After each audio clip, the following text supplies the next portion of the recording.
2D mensuration का last part रह गया है ट्राइंगल्स में। अब हम देखेंगे आइसोस्केलेस ट्राइंगल। आइसोस्केलेस ट्राइंगल वो ट्राइंगल होता है जिसमें ट्राइंगल की दो साइड इक्वल होती है और थर्ड साइड अलग होती है। उस ट्राइंगल को आइसोस्केलेस ट्राइंगल बोलते हैं। देखिए ये ट्राइंगल एक एबीसी एक ट्राइंगल है। यहाँ पर ये एबी साइड और एसी साइड आपस में इक्वल है। अगर हम ऐसी दो लाइन बना देते हैं, दो साइड पे दो लाइन बनी हुई, दैट मीन ये और ये साइड्स आपस में इक्वल है और इसका जो बेस है वो अलग है। याद रखिएगा जो इक्वल वाली साइड्स होती है अनइक्वल, इक्वल वाली साइड्स ये वाली होती है और अनइक्वल वाली साइड्स हमेशा बेस होती है उस ट्राइंगल की।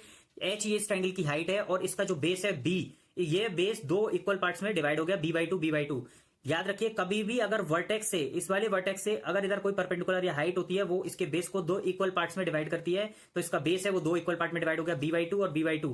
और ये दो इक्वल साइड्स हैं वो बेस से भी इक्वल एंगल बनाती हैं। नेक्स्ट कॉन्सेप्ट ये है कि जो हाइट हमने ड्रॉ की बेस पर और इस वाले जो वर्टेक्स पे जो हाइट हमने ड्रॉ करी, वर्टेक्स का जो एंगल होता है वो एंगल भी हाफ हो जाता है अगर हम हाइट, दैट मीन्स ये बोल सकते हैं कि जो हाइट होती है वो वर्टेक्स वाले एंगल को दो इक्वल एंगल में डिवाइड कर देती है। अब इसकी प्रॉपर्टी देखते हैं एक एक करके।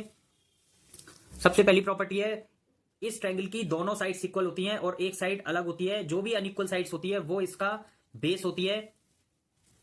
नेक्स्ट है जो एंगल है अपोजिट साइड्स, ये साइड और ये साइड्स के बीच में जो बनने वाला एंगल है वो इक्वल होता है और जो हाइट होती है वो इस वर्टेक्स वाले एंगल को दो इक्वल एंगल में डिवाइड कर देती है। और परपेंडिकुलर, इस ट्रायंगल का जो परपेंडिकुलर होता है वो बेस को दो इक्वल पार्ट में डिवाइड कर।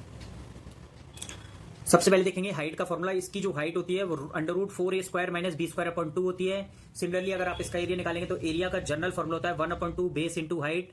उस आइसोस्केलेस ट्रायंगल की जो बेस है वो b है और इसमें हाइट का फॉर्मूला रख देंगे √4a² - b²/2।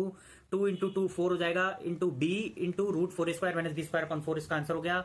अगर आप इसका पैरामीटर निकालना चाहेंगे तो पैरामीटर हो जाएगा a+a+b 2a+b। अब नेक्स्ट क्वेश्चन है, नेक्स्ट इसका फॉर्मूला है कि अगर आपको इसका वर्टेक्स एंगल और वर्टेक्स पता हो और आपको एरिया निकालना हो, दैट मीन्स आपको जो दो इक्वल साइड्स हैं वो पता हो और एंगल ऑफ वर्टेक्स पता हो। जैसे ये आइसोस्केलेस ट्रायंगल है ABC, ये आपको A पता है, ये पता है और ये एंगल अल्फा पता है। अगर इस केस में आपको एरिया निकालना हो तो 1/2a² sin 2 अल्फा इसका फॉर्मूला होता है। जो अल्फा है वो उसके वर्टेक्स का एंगल हो जाएगा या दो इक्वल साइड्स के बीच में बनने वाला एंगल, और जो A है वो इक्वल वाली साइड्स हैं। तो आप इसका डायरेक्टली फॉर्मूला भी निकाल सकते हैं। अगर आपको मेरा कॉन्सेप्ट पसंद आया हो, मेरी वीडियो पसंद आई हो तो चैनल को लाइक करें, सब्सक्राइब करें, शेयर करें। Thanks for watching.